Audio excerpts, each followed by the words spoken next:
So let's look at all of it. Libya, right now, this is the wonderful fruits of humanitarian bombing. We can thank Samantha Power and her coterie. We can thank the responsibility to protect gang.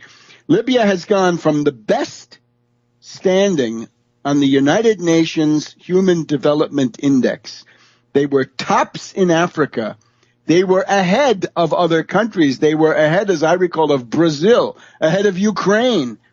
And now they are a failed state. They have gone into hell as a result of this damn meddling and the bombing of March 2011.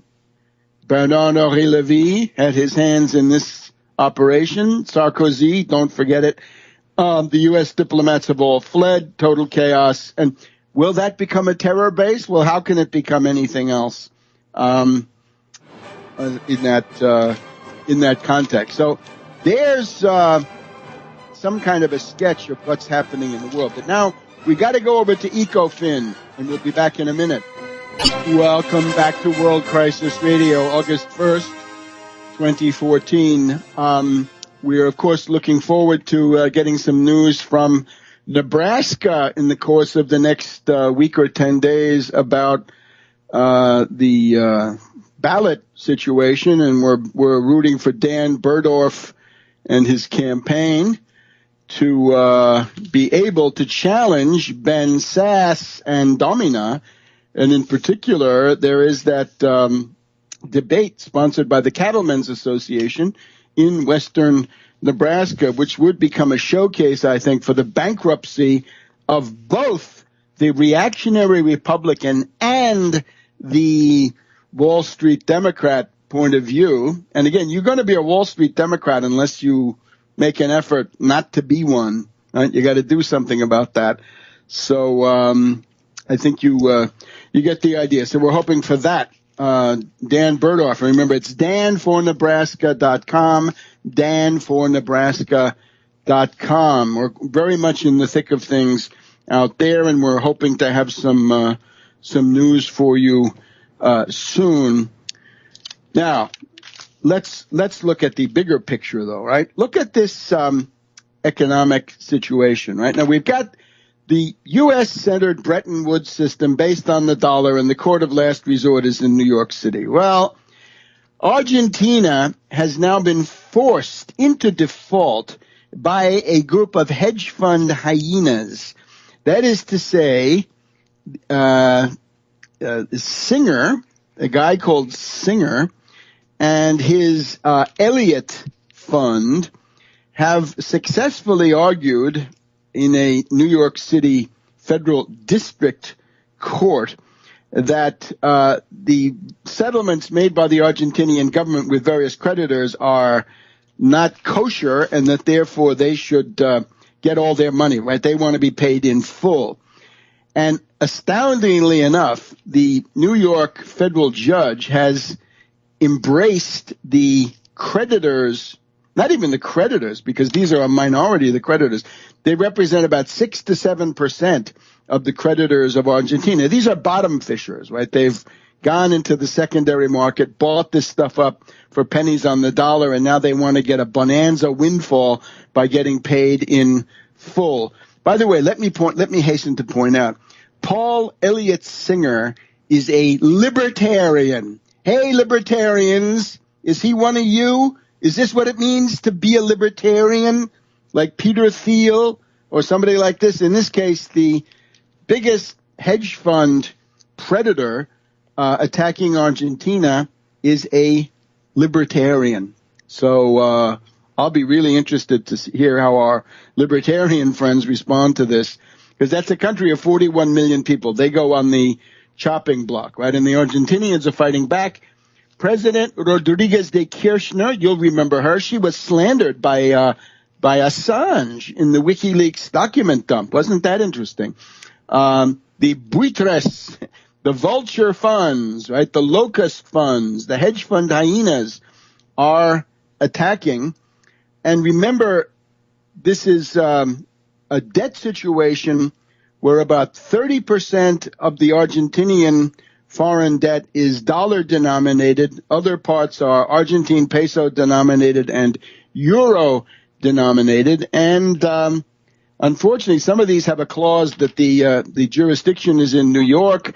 Some of them have a clause, unfortunately, that all creditors have to be treated equally. Yeah, that's fine. I'm sure they have a clause that they want to be paid in full too, but it's not physically possible. So the physical universe rules out the goal here of the hedge funds, and this has not only pushed Argentina into default. Now they were in default under Rodriguez Sa, one of my favorite people. Declared a debt moratorium back in 2001. It was overtaken by the 9/11 events, but it was a big deal at the time. So Argentina now in a default for the second time. The attempt is, for example, the Wall Street Journal. They want to minimize this. We can see it. We can see where they put the article. I have the Wall Street Journal of today. We look on the front page. Nothing about Argentina. There's a stock tumble. But there's nothing about Argentina, and you've got to flip through. Oh, my gosh, I'm turning the pages here. Oh, it's on page A6, down in the bottom left-hand corner of the page. And here we find Argentinians awoke Thursday to find their country was once again a financial pariah after President Cristina Kirchner, a populist known for picking political fights, stared down Wall Street hedge funds and pushed her country into its second default in 13 years. Now, that's ridiculous. She didn't push. The push came from the vulture funds. They do have an editorial, Argentina, solo deadbeat. The government of Argentina has done it again by flouting the rule of law and vilifying foreign investors. President Cristina Kirchner succeeded in driving the country into its second default in 13 years. Oh, they're so sad. And here we have all kinds of stuff. Should we have a global bankruptcy court? Well, that sounds like a good idea to me, and I think that might be written in. That might be a good thing for the people at the BRICS Bank to look at. Because, look, let's look at this situation now. Argentina driven into default. In the case of Greece, we've got a country which has been repeatedly raped. We've got some others in various parts of Europe, but in particular in Greece, we've got Alexis Tsipras, soon to become the prime minister of Greece at the time of the next election. And then they're messing also with Russia. The U.S. courts have stated that there has to be a $50 billion payment to the creditors of Yukos. You remember Khodorkovsky using that, I think, faulty method of analogy, right? Sometimes you find this in Russia, right? Analogy between foreign conditions, Russian conditions. In this case, it was Berlusconi, right? Khodorkovsky argued, hey, I'm the richest man in Russia. If Berlusconi is the richest in Italy and gets to be president, then I have to have a coup and I'm going to take over the government. And Putin was there to say no. So isn't that interesting? So $50 billion, according to the U.S., and the European Union gets into the act with 1.9 billion euros, also for the Yukos shareholders. The British are gearing up the Litvinenko case again. And notice the French are getting bashed because they want to sell some helicopter carriers to Russia. And this, of course, comes as we've got the second round of sanctions this past 10-day period, right? U.S. the previous week, and now some more sanctions from the European Union this week. Sberbank, the biggest Russian bank, now under attack.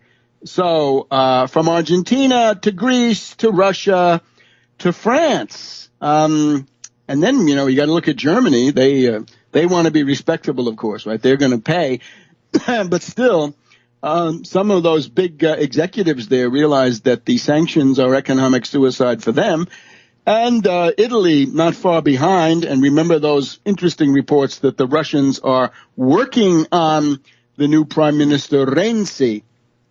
What I'm looking at here is the possibility of a jailbreak, of a move by all of these countries.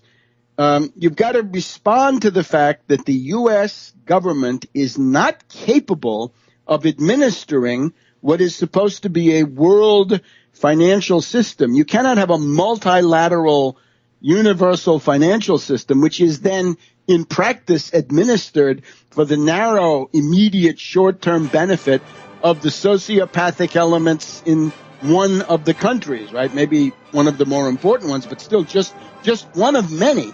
So the Bretton Woods remnants are not viable. They're just not viable.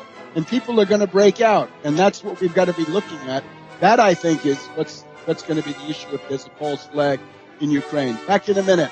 Welcome back to the second hour now of World Crisis Radio. Webster Tarpley reporting from Washington, D.C., in the midst of a very hot world situation. We're going to have more on this crisis of the international financial system and its legal dimensions. The New York Fed attacking Deutsche Bank, saying, you're overexposed to derivatives. You're a systemic risk. Wait a minute. Who is overexposed to derivatives, right? This is an interesting blame game.